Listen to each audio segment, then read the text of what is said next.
என்ன குழம்பு வைக்கிறனே தெரிலங்க. அதான் தக்காளி ரசம் வச்சு முட்டை வறுத்துட்டு கேரட் பொரியல் பண்ணல, அதெல்லாம் முடிவு பண்ணிட்டாங்க. அதெல்லாம் தக்காளி ரசம் வைக்க போகிறாங்க. மிளகு ஜீரகமாக கொஞ்சமாக அதில் சேர்த்துக்கிட்டாங்க. மிக்சி ஜாரில் ஒரே ஒரு காஞ்ச மிளகா, ஒரு சின்ன துண்டு பெருங்காயம், கட்டி பெருங்காயம் போட்டால் தான் தக்காளி ரசம் சூப்பராகவும் மணமாகவும் இருக்கும். அதெல்லாம் ஒரு துண்டு கட்டி பெருங்காயம். இதை ஒன்றும் பாதியமாக அரைச்சி எடுத்துகிட்டு வந்துடலாம். கரகரன்னு அரைச்சாச்சு பாருங்க. ஏன்னா இப்போ மறுபடியும் இல்லை பூண்டு போட்டு இதையும் கரகரன்னு அரைச்சிட்டு வந்துடலாம். பூண்டும் போட்டு கரகரன்னு அரைச்சாச்சுங்க. அது அப்படியே இருக்கட்டும். சரியா? இப்போ ஒரு பாத்திரம் எடுத்துக்கலாம். கொஞ்சம் கல் உப்பு, மஞ்சத்தூள், கொஞ்சம் மிளகாத்தூள், சின்ன துண்டு பச்சை மிளகா, தக்காளி. நம்மளுக்கு எந்த அளவுக்கு ரசம் தேவையோ அந்த அளவுக்கு தக்காளி. தக்காளி ரசம் வைக்கிறோம் அப்படிங்கிறனால புளிப்பு வந்து தக்காளி தான் அதிகமாக இருக்கணும். அதனால் புளி இந்த அளவுக்கு தான் போடணும். சரியா?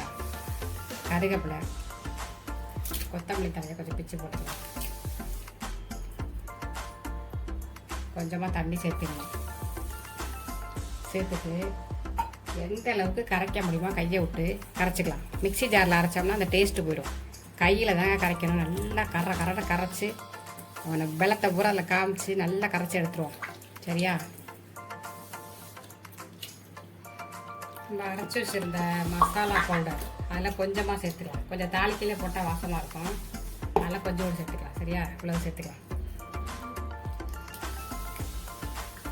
இந்த மாதிரி தக்காளி ரசம் கையிலே பிசைஞ்சு விட்டு இந்த மாதிரி நான் சொல்கிற செய்முறையில் ஒரே ஒரு வாட்டி செஞ்சு பாருங்கள். தெருவே மணக்குங்க. ரசத்தை வந்து நீங்கள் டம்ளரில் ஊற்றி ஊற்றி குடிக்கலாங்க. உடம்புக்கு ரொம்ப நல்லாயிருக்கும். நல்ல வாசனைங்க.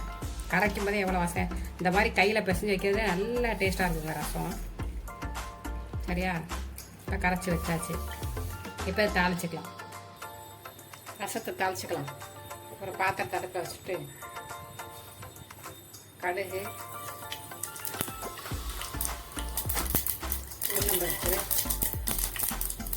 2 ஜீரகம், 2 காஞ்ச மிளகா, கொஞ்சமாக கருவேப்பிலை, நம்ம அரைச்சி வச்சுருந்ததில் கொஞ்சம் இருந்துட்டு அந்த கொஞ்சம் போட்டுட்டு லைட்டாக உடைச்சிக்கலாம். டேஸ்ட்டாக இந்த மாதிரி அதில் கொஞ்சம் போட்டுட்டு இதில் கொஞ்சம் அந்த மசாலா போட்டுட்டு வதக்கி அரைச்சோன்னா ரசம் நல்லா வாசனையாக இருக்குங்க. அவ்வளோதான். நம்ம ரெடி பண்ணி வச்சுருந்தா ரசத்தை சேர்த்துக்கலாம். அந்த பாத்திரத்தையும் கழுவிட்டு தண்ணியாக அதில் ஊற்றிடலாம்.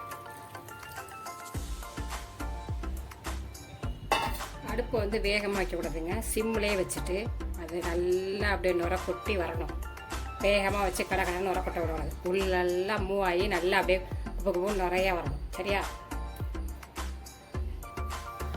சிம்மிலே இருந்து இங்கே பாருங்கள், சுற்றி நுர வந்து நல்லா கொதிக்குது பாருங்கள். இந்த ஸ்டேஜில் கொத்தமல்லி தலையை தூவிட்டு அடுப்பு ஆஃப் பண்ணிக்கலாம். தெருவே மணக்க தக்காளி ரசம் ரெடி. அடுப்பு ஆஃப் பண்ணிடலாம். சரியா? அப்படியே கிளாஸில் ஊற்றி குடித்தோன்னு வச்சுங்க. பாப்பா ஏங்க வாசனையே அப்படி இருக்குங்க. முட்டை வறுவல், கேரட் பொரியல், நேற்று வச்ச காரக்குழம்பு, சாதம் எல்லாம் சுபா வீட்டில் ரெடி ஆயிடுச்சு. வாங்க சாப்பிட்லாம். ஓகே, பாய்.